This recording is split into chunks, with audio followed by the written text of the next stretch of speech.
안녕하세요. 퍼스트터치 축구 신하입니다. 오늘 새벽에 있었던 프리미어리그 토트넘 대 리버풀전 경기에서 토트넘은 적진 안필드에서 리버풀에게 4대2로 패했습니다. 전반전에만 2골을 실점하고 후반 60분까지 4대0으로 리드를 당하면서 대참사가 우려되었지만 히살리송과 손흥민의 골로 2골을 만회하면서 겨우 4대2 스코어를 만들어내었습니다. 손흥민은 이번 골로 리그 17호 골을 성공시키면서 리그 20골의 위협에 한 발 다가섰습니다. 리그 20골은 슈퍼스타 공격수의 기준이라고 할 수 있는데 21-22 시즌 득점왕을 차지했을 때 23골 기록 이후로 다시 한번 20골 고지를 노리게 되었습니다.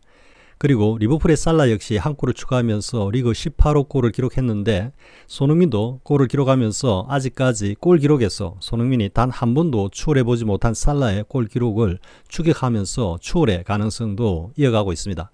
손흥민은 향후 남은 3경기에서 3골과 1개의 도움을 기록하면 20골과 10개의 도움으로 다시 한번 공격 포인트 10-10 기록을 달성하게 됩니다. 손흥민이 19-20 시즌과 20-21 시즌에 이어서 통산 3번째 공격 포인트 10-10 기록을 달성할 수 있기를 응원합니다. 이번 경기를 통해 토트넘의 포스테코글루 감독의 전술 역량과 경기 흐름에 대한 대응 능력이 여전히 모호하다는 것이 드러났는데 경기 결과가 4대2여서 망정이지 만약 한 골도 넣지 못하고 0패로 끝났다면 아스널전에 이은 참사가 될 뻔한 경기였습니다. 프리뷰에서 예상하였지만 리버풀이 전력을 다한 경기를 펼친다면 토트넘으로서는 참사에 가까운 재앙을 맞이할 수 있다고 했는데 리버풀이 일정한 시점에서는 화력을 조절하면서 경기를 컨트롤할 것이고 이런 경기가 펼쳐진다면 경기 결과는 리버풀의 4대1 승리를 예상하였습니다. 앞선 아스널전 프리뷰에서도 프리미어리그 최대의 라이벌전인 북런던 더비임에도 아스널이 주도하는 경기가 될 것으로 예상했고 그럼에도 불구하고 경기 결과에 대해서는 라이벌전의 특성상 경기 흐름이 중요하다고 생각하여 선제골을 넣는 팀이 3대2로 승리할 것으로 전망하였는데 예상한 바 그대로 선제골을 넣은 아스널의 3대2 승리로 끝났습니다. 이 경기 역시 토트넘이 후반 막판에 추격을 하면서 2골을 넣으면서 3대2라는 스코어로 마무리가 되었지만 전반전에만 3골을 넣은 아스널이 이번 리버풀처럼 경기 흐름을 조율하고 안정적인 경기 운영을 한 덕분에 토트넘이 그렇게 추격을 할 수 있었던 것일 뿐 만약 아스널이 풀 전력으로 경기를 끝까지 가져갔다면 역시 참사에 가까운 대패를 당했을 수도 있는 경기였습니다. 앞선 영상들에서 자주 언급했듯이 포스테코글루 축구의 가장 큰 난제는 공수의 불균형이고 지나치게 공격 지향적인 전술로 인해 수비에서의 공백이 부각되고 특히 빠른 역습에 속절없이 무너지는 경기가 계속 이어지고 있음에도 불구하고 여기에 대한 포스테코글루 감독의 유일한 대응책은 기존의 닭공 전술뿐이라는 것입니다. 우세한 점유율 속에서도 선제골을 허용하고 다소 약한 팀에게는 따라붙어 역전승을 거두기도 했지만 뉴캐슬, 아스널, 첼시, 리버풀 등의 강팀들과 맞춤 전술을 들고 나온 풀럼 등에게는 선제골 허용 이후에는 처참하게 무너지는 경기력을 보이고 있습니다. 이렇게 무대형의 경기가 변화 없이 이어지고 있다는 것은 한마디로 포스테코글루 감독의 전술적 역량이 플랜 A, 즉 지금까지 보여주고 있는 높은 라인을 견제하는 공격 중점의 축구, 좀 심하게 말하면 공격 일변도의 축구 외에는 전무하다는 것을 입증하고 있는 것입니다. 포스테코글루 감독이 스코틀랜드 리그의 강자인 셀틱을 감독으로 맡아 리그 우승을 거둘 때 그 전술 그대로를 지금의 프리미어리그에서 구사하고 있는데 절대적인 전력 우위를 가지고 있었던 셀틱에서 통용되던 전술을 프리미어리그에서 상대팀을 불문하고 똑같이 운영하고 있다는 것은 그것은 포스테코글루 감독의 뚝심 내지는 고집으로 치부하기에는 경기 내용과 결과가 무참할 정도이기 때문에 이것은 포스테코글루 감독의 전술 역량의 부족이라고 밖에 할 수 없는 것입니다. 이 영상의 타이틀을 사무라이로 표현하고 있는 것은 포스테코글루 감독이 셀틱에 오기 전에 일본의 요코하마 마리노스의 감독직을 맡았고 여기서도 공격 지향적인 축구를 구사했기 때문에 마치 단칼에 승부를 내려고 하는 진격의 사무라이 정신에 영향을 받은 것은 아닌가 하는 생각에서 그렇게 비유를 해본 것입니다. 그러나 이 사무라이라는 비유의 그 실질은 전술가로서의 중요한 자질과 역량인 기본적인 전술 역량 그리고 경기 흐름과 그 변화를 읽고 분석하는 능력, 그리고 이것들을 수행할 수 있는 지략, 그리고 또한 이 모든 요소들을 바탕으로 과감하게 상대팀의 전술과 경기 흐름에 대응하는 능력, 이렇게 네 가지 요소가 전무하다는 의미의 사무이고, 라이의 의미는 결과적으로 지금의 포스테코글루 감독의 축구는 시즌 전반기의 성적으로 자신의 감독으로서의 역량 무능을 가리는 실질적으로는 기만의 축구를 하고 있다는 의미입니다. 사실 시즌 전반기에 적응이 되지 않은 상대팀들의 대응 미흡으로 상승세를 구가할 수 있었지만 모든 것이 파악된 지금에서는 중하위권 팀들과의 경기에서도 승리를 장담할 수 없는 지경이 되어버렸습니다.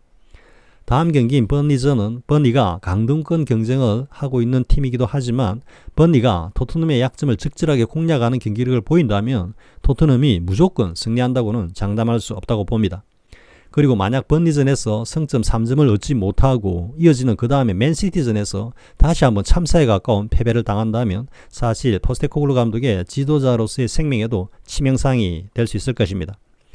시즌 중반에 접어들면서 포스테코글루 감독의 축구의 한계점과 문제점을 꾸준히 지적하고 비판하였는데 지금은 그러한 비판이 현실이 되어버렸고 최근 영상에서는 다음 시즌까지 우려되는 포스테코글루의 축구라는 타이틀로 과연 이런 수준의 경기력과 전술 능력으로 포스테코글루 감독이 다음 시즌을 이어갈 수 있을지 매우 회의적이라는 생각을 피력하였습니다.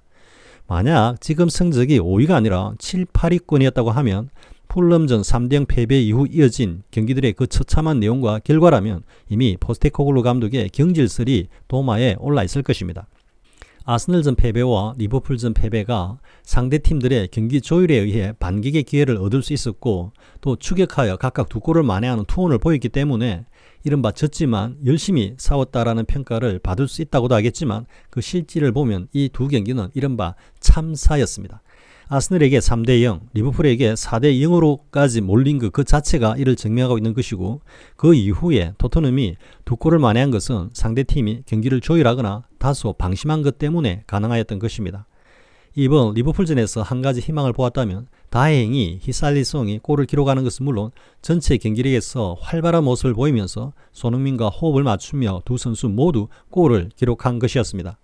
리버풀전 프리뷰에서 히살리송을 중앙에 그리고 손흥민을 왼쪽 윙포드로 세워서 두 선수 사이의 협력 플레이가 골로 연결되는 모습을 기대한다고 했는데 손흥민과 히살리송은 이런 바람대로 호흡을 맞추면서 비록 늦었지만 토트넘 공격에 활력을 불어넣었고 남은 경기들에서 그나마 신락 같은 희망을 갖게 하였습니다. 그리고 손흥민이 왼쪽 윙포드 자리에서 예전과는 다른 활발한 드리블 돌파와 슈팅 등의 플레이를 보였는데 어쩌면 이러한 손흥민의 모습은 손흥민 자신으로도 자신에 대한 새로운 발견처럼 느껴졌을 수도 있다는 것입니다.